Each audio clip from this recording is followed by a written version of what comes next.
Let's make a photo object bigger. First of all, go ahead and open your gallery and open the photo.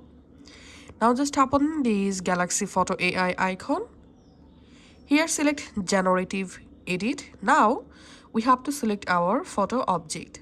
To select your photo object, you can long press on the object or you can just draw around the object to select. Now all you have to need, just use these dots to increase your object size, just like so.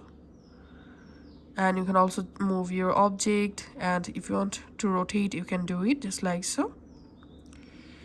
So once you're happy, just tap on generate, and it may take some moments to generate the final result with Galaxy Photo AI.